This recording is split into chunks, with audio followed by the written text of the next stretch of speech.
Hello, everyone. My name is Amy Zegart. I'm the Morris, Arnold, and Nona Jean Cox Senior Fellow here at the Hoover Institution, and I'm delighted to welcome everyone to Hoover's Capital Conversations. As you may know, Capital Conversations is an ongoing series featuring discussions between those who generate the ideas that enable a free society and policymakers who turn those ideas into actionable policy. We invite everyone to listen and participate in these discussions between our issue experts and policymakers as we consider solutions to our nation's most difficult challenges. As part of the discussion, we'll be taking audience questions, and we encourage all of you to enter your questions at the Q&A tab at the bottom of your screen at any time during our conversation. I am delighted today to be talking with two experts in artificial intelligence, Ely Bajraktari and Anshu Roy. Ely is the Executive Director of the National Security Commission on Artificial Intelligence, a bipartisan commission that recently submitted its final report to Congress. Prior to joining the commission, Ely served as Chief of Staff to National Security Advisor and my Hoover colleague, Lieutenant General H.R. McMaster. He has also held a variety of leadership roles for former Deputy Secretary of Defense Robert Work, and served as Special Assistant to the Chairman of the Joint Chiefs of Staff, General Dempsey. Originally joining the Defense Department in 2010, Ely served in the Office of the Undersecretary for Policy as a Country Director for Afghanistan and later India. He is the recipient of the Defense Department's Distinguished Civilian Service Medal, the highest award for career civilian Defense Department employees. Joining him today, I'm delighted to welcome Dr. Anshu Roy, the founder and CEO of Rhombus Power, a NASA research park startup that is transforming the nation's defense and national security enterprises with Guardian, which is its AI platform. Before starting Rhombus, Anshu teamed up with Nobel laureate Professor Alan Heeger to set a world record in solar cell efficiency. He earned his doctorate from the University of Michigan at the intersection of materials, complex systems, high performance computing, and turbulence. He is also the inventor of Mercury, Rhombus's patented platform for solid state subatomic particle detection. I want to welcome both of you to Capital Conversations. And if I could start, I just gave a very brief official introduction to each of you, Ely and Anshu, but I'd love for you in this world of AI and being able to find everything online to share one thing about yourselves that nobody could find by Googling you. Ely, why don't we start with you? Thanks, Amy, and thanks for having me. It's a pleasure to share the stage, virtual stage, with my friend Anshu. The one thing maybe that you can find online is that I always loved electronic music, so my dream was to be a DJ, but I never managed to become a DJ. So maybe one day, if I have time, I'll dedicate my life to that. It's not too late for you, I'm sure. Anshu, what about you? Well, Amy, thank you for inviting me, and Ely, it's a real pleasure to be talking today. About me. I think the one thing people don't know about me is that I was the first entrepreneur to knock on the doors of DIUX right here in Moffett Field, and I feel proud about that. Well, I think we're going to come back to that later in the conversation about what it's like to be the first to do business from the private sector at an innovation hub like DIUX. Well, thank you for that, for sharing that.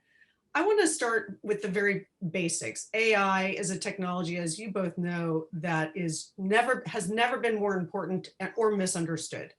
So Anshu, can you share with our audience how you define artificial intelligence and why this is such an important moment for AI? Sure. So the way I think about artificial intelligence is in the context of Judea-Pearl's triangle. And he very articulately positions it in his book called The Book of Why. And I found that to be very educational for myself. I think of artificial intelligence as a digital nervous system that connects entities that are part of it in a form that improves cognition of very complex issues and problems and the solving of those problems in a manner where you force the intersection of computer-derived insights with biological intelligence, such that the ambient intelligence of an entire group begins to get raised, and folks can focus more on the higher level cognitive aspects of their work as opposed to the menial tasks that we are really subject to as drones working on computers today. And why, just to follow up, why is this a particularly promising moment for AI? Why now? Why now? I think it is, there are at least two different ways to look at it, in my opinion. The first is the technology aspect of it, which is with the inflection in cloud compute power, in memory storage, in communications, when though you combine those three things together, and the democratization of open source derived algorithms, where anybody sitting anywhere, even in a remote corner of India, can put together a code and launch it online, then what you have is really a compute platform that's accessible to all, is inexpensive, and multiple folks on that platform in a networked way can derive benefits that they can then share back with the network. So it's the innovation that creates this moment today, technological innovation. The second way to look at it, I think, is from the perspective of what I call, from the perspective of the US as a nation, and any other nation for that matter, from a national perspective. I think we are at a point where, thanks to the technological innovation, we have the opportunity to inspire a generation to raise the bar on what could be done to improve our collective lot. And I think that, to me, is exciting, and that's what makes this the moment. So Ely, I want to tag on to what Anshu just said. This is a moment of great promise in a variety of ways, but there's a lot of fear out there. And your former boss, Bob Work, has talked about it when he's been talking about the commission, Skynet, Terminator, lots of fears about AI. So can you share from your perspective, you've worked on this now for 2 years, what are the biggest myths and misperceptions about AI? Thanks, Amy. So like every other technology or that is both promising, even AI has its own challenges. And I think we are really at the beginning of understanding, like on what Anshu was saying, all the promises that AI can bring to humanity, to our economy, and ultimately our national security, which was the angle we looked at the AI from the National Security Commission's perspective. But also there are many challenges associated with using this technology. This technology is developed by humans, and in itself, you know, we make errors. These technologies reflect our values, our work, and so you might have unintended consequences. The technology might be biased, might be used for malign activities, both by state and non-state actors, and so. You know, the AI in of itself will not magically solve all the problems that we as humans don't have ideas how to solve. AI instead will bring the power of high compute that Anshu was talking, with techniques like machine learning, to solve problems faster than humans could on their own, or find insights that were not apparent to us as humans.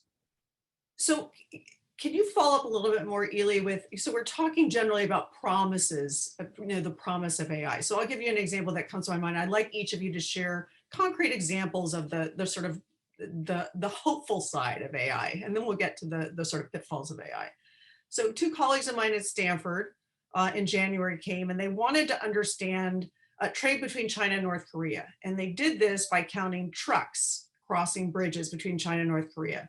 They created a simple machine learning algorithm. They used commercially available satellite imagery, and they are not trained in computer science. Their basic algorithm was able to analyze those images, hundreds of images over several years in 20 minutes. And that would have taken a human trained analyst in imagery analysis almost a month to do. And the algorithm did it in 20 minutes. So that's one example when I think about what can AI do for me, right? It's from an intelligence perspective, really, as you talked about, taking the mundane tasks away and enabling humans to focus on things like what's the intent of the North Korean regime.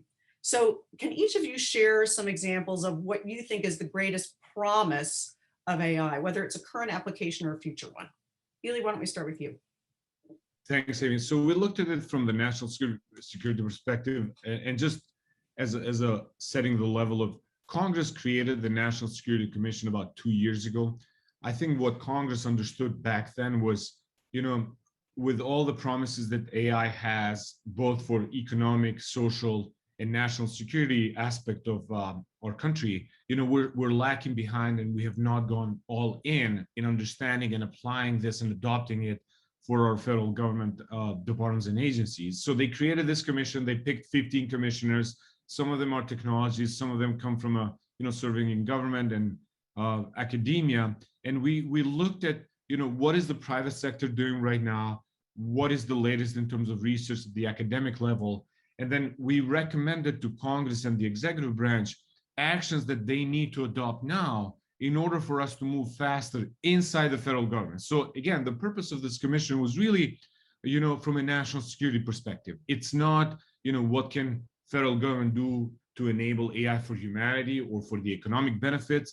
But when you look at it, the task came from the Armed Services Committee. So we were looking at the Department of Defense, the intelligence community, all the departments and agencies that have the national security mission.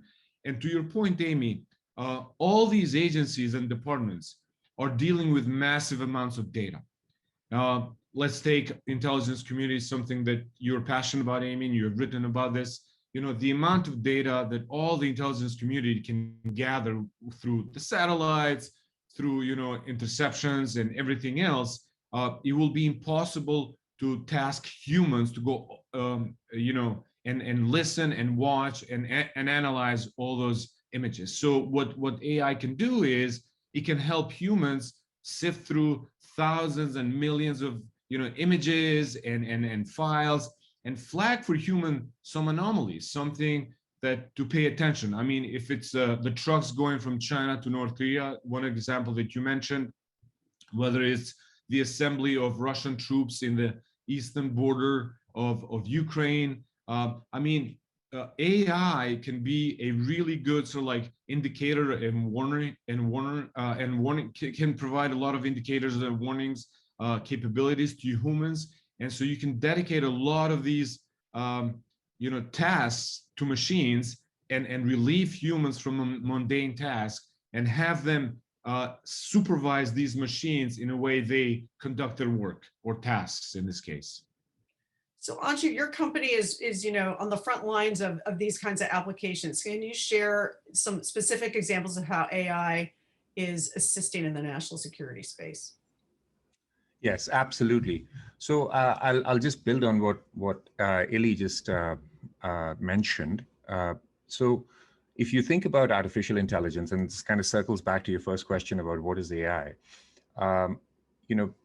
all these various things we're talking about, including the example you just presented, I see them as fundamentally these are problem-solving exercises. So we define a question, an important question, however complex that might be, whether it is at a tactical, operational, or strategic level. And then we kind of work our way backwards from there to figure out what is that the data set that we need in order to address that question. And the more we can enrich it, the more powerful the insights turn out to be. The automation that machine learning and other such tools provide to us, and various other statistical techniques, not just machine learning, provide to us, are rooted in mathematics. And so one of the things that I often like to talk about is, AI holds a great promise for sort of mathematizing business processes. And that's an opportunity that I think we landed upon several years ago, working with the Department of Defense and particularly the Air Force, where we realized that we can actually start at the very top, which is at the strategic level, all the way at the level of the chief of staff in this case, and start to sort of work our way down, all the way down to the action officers on the ground, the tactical level, and provide an integration in this enterprise with various levels of, shall we say, intelligence, indications, and warning, tied to threats, but also tied to questions such as what moves the needle against the threat, how do we go by it, how do we actually ensure that we can do it quickly, and are we moving the needle? So if you think about that whole decision cycle and the implementation cycle, bringing in speed into that is at the heart of where I think the promise of AI lies in the Department of Defense in general, as well as the intelligence community. Amy, can I just add one good thing to what Anshu said? So in our final report, we look at exactly how can you separate these tasks within the department and the IC. And so we came up with like 4 categories, although, like you can have multiple categories, but I think for the purposes of today's conversation, 4 categories are really those tasks that, AI can be applied to help DoD or IC. Number 1 is how can DoD or IC better prepare as institutions the admin side of the task. For example, business processes, like travel requirements, the timesheets, all the like back office, so like tasks that a lot of like private sector companies now have been moving towards automation. DoD and IC still struggles with that. They still have human, individuals really doing these mundane tasks. The second piece is sensing and understanding. So as we discussed, with this amount of data, you need machines that are capable to give you some kind of a sense and understanding of the environment, of the landscape, of movements, etc. The third category is what Anshu was also talking about, is the decision making. Machines can provide leaders at all levels inside these institutions with options much faster than humans can. And then it will be up to the humans to decide what course of action they need to take.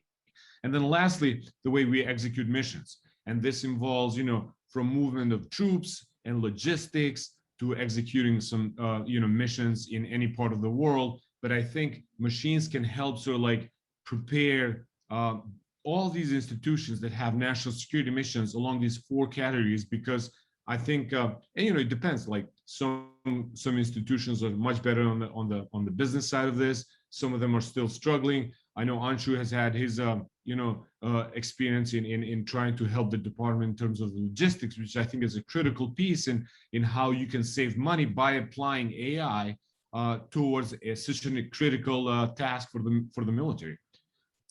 Well, thanks for that. So, of course, we've talked about the promise of AI and what the US is doing, but the US is not alone in seeing the promise of AI in intelligence and defense.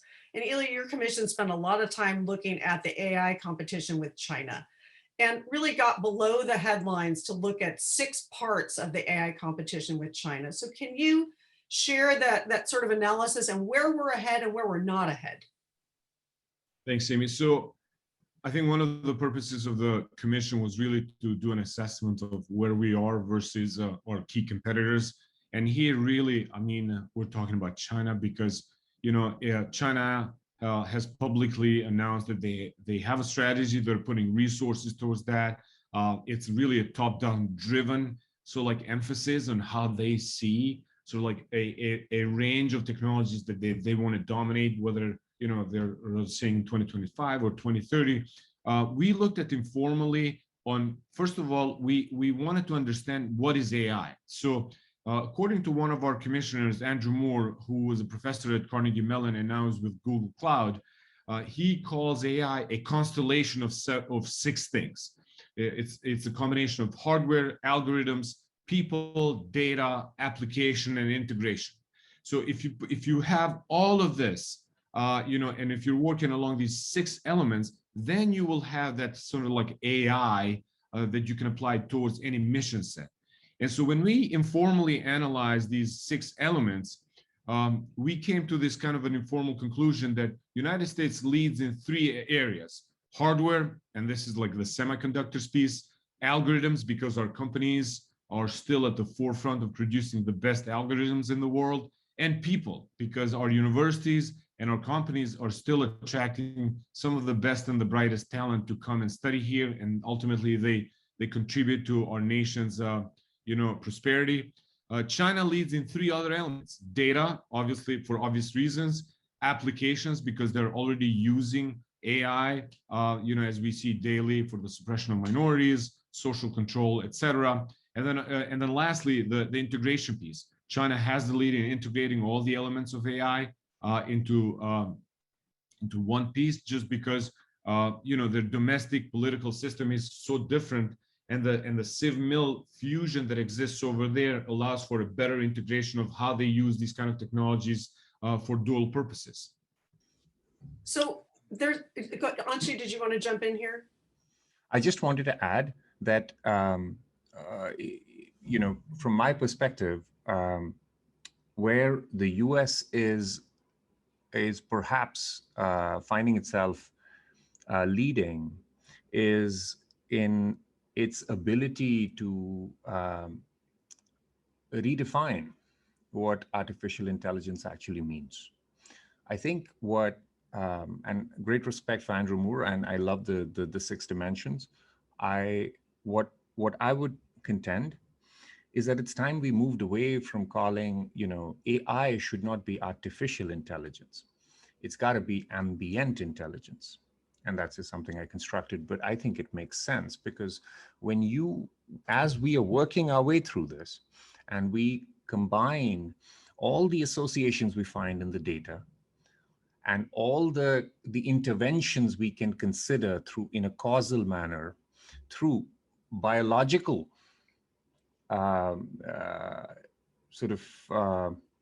understanding, so human understanding. Ellie mentioned people, and ultimately deriving courses of action, which is what Ellie referred to, which is, of course, part of understanding things that have not happened thus far. So there is no machine learning for that. You can only simulate that. So when you combine these 3 things together with humans in the loop, drive it top down, and I think there are actual opportunities here, actual instances here that we are encountering where the US government is doing that, especially in the Air Force. I think we are able to provide this country with a leading edge consistent with our value system. So, you asked the question why AI matters and why now, and why in general, this competition is so important, because it's an opportunity for us to inspire a generation towards leading with our core values and spread that across the world in ways that China simply cannot. I want to come in a minute to the core values that you just raised, but I want to do a bit of a public service announcement for those who are just joining us. I'm Hoover Senior Fellow Amy Zegart, and this is Hoover's Capital Conversations with Ili Bajraktari and Anshu Roy. We are going to start our Q&A from the audience shortly, so if you haven't already and you have a burning question, type it into the Q&A tab at the bottom of your screen. Anshu, let's come back and talk about values. And Ili, I want you to weigh in on this too. Obviously, lots of concern about ethics in AI. And there's a tension in the National Security Commission on AI report. Are we moving too fast? Or are we moving too slowly? So let's talk a little bit about the ethics part of it. And Anshu, let's start with you. What do you think are the most important ethical considerations in how AI is used today, and how do you think about them? And Ili, I want you to weigh in on the ethical considerations and the speed issue. Are we moving too fast or moving too slowly? Anshu, over to you. Thank you, Amy. So I think, if we consider the American value system and what defines us and differentiates us in very clear ways from the rest of the world, our freedoms matter, our privacy matters, and national security also matters. So when we think about all of that and the balance around this, and considering that we are a nation of laws, and we will be for a long time to come, hopefully, there is a question one must ask as to how can we use technology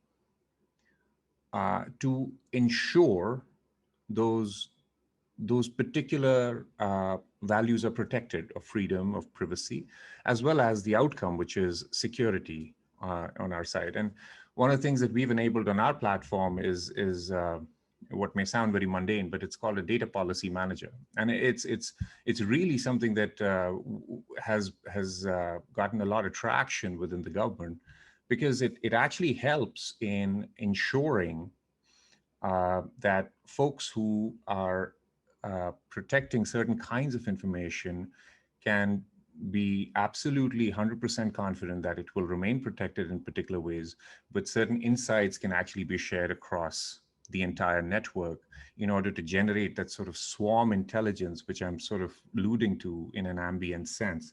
So I think when applied at scale across the country, and again, that has to come from top down, the president needs to enforce it, in my opinion. I'm saying this as a citizen of the United States.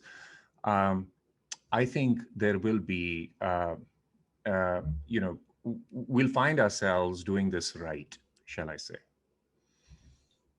So Amy, I would just add to what Anshu was saying. Number one is to link it to your previous question about where are we versus China. I think this is a values competition.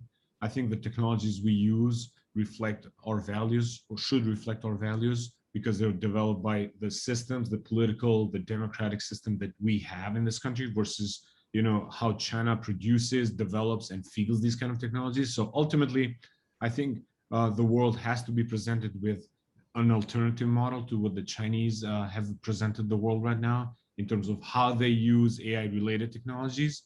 The second issue is, to your question, is our government moving fast? I would say they're not moving fast enough, but again, as they move faster, I think we have to be careful, which links to my third point of how we use these technologies. To Anshu's point, we need to be careful in terms of like how that impacts our privacy, our civil liberties, and our human rights. Out of 16 chapters in our final report, Amy, 2 chapters really try to get to the core of this issue, because we understand this is there's a lot of skepticism, there's a lot of nervousness about how government might use these kind of technologies. So we dedicated 2 chapters in our final report really outlining, so like the concrete steps our government needs to undertake once it develops and field these kind of capabilities, and the role and responsibilities we have as a society, to complain, to address these issues. But again, going back to this issue, is what makes our system different from the Chinese system is that the citizens will have the right to redress their issues. We have courts where people can appeal. I don't think something similar exists in China. And so those are, I think, the things that we need to highlight, that this is a promising technology. It can create a lot of benefits to our economy, to our society, and ultimately our national security, which was the point of our report. But we have to be careful in the way we develop and field these applications. So we'll try to get the link to your full report, 759 pages, for those who want to do a lot of homework, in the chat function, so our viewers can actually take a look at the whole thing. And I commend it to all of our listeners here today. Before we turn it over to audience Q&A, we're getting some great questions from our audience members today. Anshu, I want to come back to what you said at the very beginning, how you were the first to knock on the door of DIUX, which is the Defense Innovation Unit. X stands for experimental. When it was first stood up, it had an X. Now it's graduated to no X. So you were among the first to try to cross what is known as a divide between Silicon Valley and Washington. So can you share what the challenges were of that experience, and how we can get more companies to work with the US government like you do? Sure, Amy. So thanks for asking that question. My experience has been nothing but pleasant with the DoD, I would admit, mostly. And it's with the DIUX, that organization moving into the Silicon Valley, and we being here in NASA, in the NASA Research Park. It all started with a short note that I got from the director of NASA saying, "You need to go check him out," and I did the very next day. And when I knocked the door, they were expecting the furniture guy to show up, and they were just getting set up. They were a startup just like us, and that was so heartening because we instantaneously became friends, and we started talking. Now it took 2 years, by the way, before we landed our first contract. And of course, we had the means to sustain and sort of stick around. I think the challenge that young companies face in this particular area is they have very poor understanding of how contracting works, and how what it entails, how resourcing happens, and how programs get built, and those kinds of things. And that's where the big companies have a huge advantage because of their legacy. And so these experimental ideas, some of them have worked, some of them have not, but we need more of them. We need more prototyping to happen. We need, but at the same time, I think the younger companies need to be shown a pathway to production and adoption of what they're going to be building. And that sometimes is not very clear. And there's a huge canyon, as you know, that one must be able to cross in order to ultimately get to the other side. After which, there's no certainty, naturally, it's life, but still, things get a little bit steadier beyond that. Ely, you've seen it from the perspective of the government. And I know that the chairman of the commission famously said, the Defense Department doesn't have a technology problem, it has a technology adoption problem. Lots of different pockets of innovation within the Pentagon. DIU is one of them, AFRL, the Air Force Research Lab.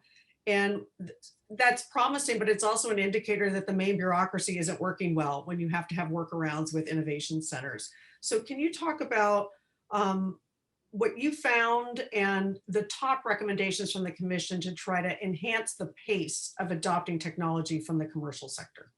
Thanks, Amy. What Anshu was describing, we heard from many other companies we discussed in the last 2 years, and there were hundreds of small to medium-sized companies that are willing to work with the Department of Defense. They're, ready to do it. They have, applications that I think would benefit our national security. But as Anshu noted, there are so many obstacles for these small companies to really just maintain you being alive by the time Department of Defense would react. So what we really tried to do in our final report is really address this problem, what I would say once and for all, because this problem has been going on for such a long time. My general sense is that we should stop admiring the problem, but really come up with solutions. And so in our final report, we have several recommendations of how to fix this. And I'm hoping that, in the upcoming NDAA, Congress really takes our recommendations and acts on them, because I think it would be a shame that we have the same conversation, Amy, next year, in which we continue to, listen to the problems that Anshu has had for the last several years, how to penetrate the Department of Defense. So number one is our commissioners really believe that this has to be a top-driven process, that unless you have the top 4 leadership, and this is when I say the Secretary of Defense, the Deputy, the Chair, and the Vice Chair, really drive these modernization phase, you will continue to have, as you mentioned, islands of hopes inside Department of Defense, but nothing will be scaled. So we will continue again to admire this problem. Anshu will still struggle to have anybody really take his software or his application and use it because of the layers of bureaucracy. And so the top-down push was one of the key things. We also argued for a better linkage between the intelligence community and DoD. And so our recommendations go along, like I would say, three type of aspects of what we can do to change. Number one is the organizational aspects, like how can you drive this from a leadership perspective? And what are some of the other things that you can do internally to reorganize DoD to better be positioned for these kind of a technology competition? So we have recommendations about how you have a more robust R&E undersecretary, in which he serves as the chief technology officer of the department. The second aspect of our recommendations really deal with people. As we discussed through this conversation today, the DoD, first of all, needs to better manage the talent that it has internally. There are so many talented military men and women in uniform that already are familiar with coding and already are familiar with the computer science. DoD just needs to have a better career path for these kind of individuals. And then second aspect, as Amy, as you know, is we've been discussing for so many years how you bring technologies faster into government. This has been an ongoing, like debate for years of like, why does it take so long for DoD to bring technologies faster into government? And so we have an interesting recommendation that I believe, why did it took us so long to come up with this, is creating a digital reserve corps for all the federal government. Military services, they all have the reserve corps. Why can't we have a system in which a technologist out of Silicon Valley wants to help government? He doesn't want to leave the company, but he wants to serve part-time or less than part-time, as we say, less than 40 days a year. And he can be deployed, he can be detailed to any of the departments and agencies to help them with any of the problems they have related to AI or these emerging tech. And so that recommendation is now with the Hill. We have some indications that they might be sponsors, and I'm really hopeful that we really close this chapter once and for all of like how we bring these talented people inside the government to help, because this is the biggest barrier. Our key advantage, as I mentioned earlier, are people. But unless you have pathways to bring these people faster, we will still continue in this like stovepipe environment in which we will have the same conversation a year from now on the same issue. And then lastly, resources. How departments and agencies allocate resources toward modernization matters. Moving towards a cloud-based data, platforms is not cheap. And so we have to move towards, what the department calls it, a legacy systems, to a much more modernized, AI-enabled, and we call it for a DoD AI ready by 2025, where everything operates in a seamless way. Because otherwise, if we don't move towards this, I really worry that we might lose this global competition on AI simply because we are so bogged down in our bureaucratic processes and the whole dynamic between the departments and agencies and Congress of how to move this faster. Well, it will keep us back to the necessary step we have to undertake now. Thanks for that. It's just a green sheet surrounded by red tape. So hopefully we'll come back a year from now and you'll talk about how much progress we've made. So yeah. I want to get to some of our terrific audience questions, and I'm going to lump a couple of them together. So Victor asked, and I'm going to add a question from William, do bias detection programs in AI exist? And coupled with that, William asked, how can those knowledgeable about AI convince the public and our members of Congress to trust the use of AI? So that's sort of the flip side. So we know bias exists in algorithms. Are there bias detection systems? And how can we convince elected officials and others to trust AI, given that we hear a lot about the bias? Anshu, why don't we start with you, and then Eli, you can weigh in. Yeah, absolutely. It's a great question. And yes, bias detection algorithms absolutely exist. And when biases creep into these algorithms, what I blame it to? Poor mathematics, poor statistics. Okay, and it's a developer problem, frankly. Okay, so we messed up, and we need to own it. So how do we do that? Well, a couple of things. One, there's verification and validation, right? When you build a new plane, you verify and validate the hell out of it, right? Well, in this case, you can do it much faster. It's all about speed, as the NSCI report talks about. If I would compress it to one word, it's talking about speed. So How do you verify and validate quickly? Get the developers just completely fused with the users. And it'll happen very, very fast, and the iterations will happen quickly, and we'll all learn jointly and learn to trust this thing. The second thing that has to be literally mandated is AI needs to be explainable, because if it's not, it's really no good. I mean, you don't have to understand the nitty-gritty of exponential functions and tan hyperbolic functions. You don't need to do that, but the logic has to be explainable. And that's one of the things we expose in our platform. It's completely white box, completely white box. So we have a thing called a data DNA and an analysis DNA, which the user can see at any point in time, and they can sort of trace their steps back into the original bit and byte that might be causing that kind of a bias to creep in. So that's my sense of it. More verification and validation, and more demand, more explainability all the time. Amy, I add to awesome points that Anshu made, just that what we say in our final report, that for all AI systems that involve individuals, all the departments and agencies should prepare and publish risk assessment and conduct impact assessments to assess the privacy, civil liberties, and civil rights implications for new qualifying AI systems and significant and those systems that require refreshes. So I think this is a new area for all of us. And I think the departments and agencies, they still don't have enough talent, because you're dealing with a technology that is changing daily. And so I think on one hand, TE and VV that Anshu mentioned is critical in ensuring that these companies are going through all the necessary steps. And, you have sort of like insights in how these applications were developed. And then on the other hand, the government agencies should have what we call it a key considerations documents that we have published in our final report on how you use these kind of applications and what kind of roles and responsibilities each of the departments and agencies have when they develop and field these kind of applications. So we have just a few minutes left. So we're going to go to the speed dating round of our conversation. So I'm going to throw out a bunch of questions, and then you guys can decide which ones you want to answer to what extent. Okay. So question from David. This is more directed at you, Ely. Will our military move more towards AI using fewer troops to accomplish its missions? So this is the use of AI in battle, and how does that affect troops?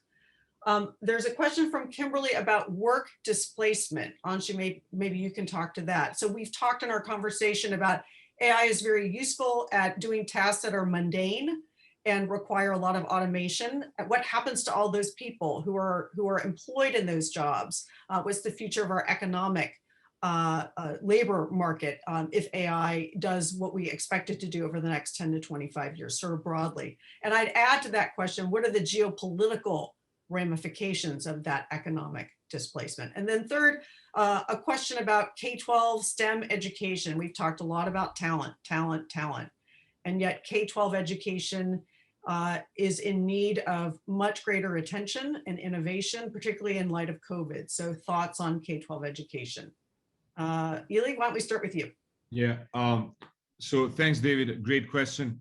I think in the initial phases, we will see more of a human-machine collaboration in these missions. I don't think that, initially we will see AI systems deployed independently. What I think will happen over time is that as our military goes through TEVV processes that Anshu said, and they get this kind of a trust between, the machines and the soldiers, I think we will see a human machine teaming early on in these kind of deployments until we get to the point that maybe, some operations might require just machine deployed systems. But I think initially this will be, really just machines enabling humans to make better decisions, giving them a better situational awareness of the battlefield, of the landscape, of the troop movements, etc. So I think those will be the initial stages in execution of the military missions that we will see.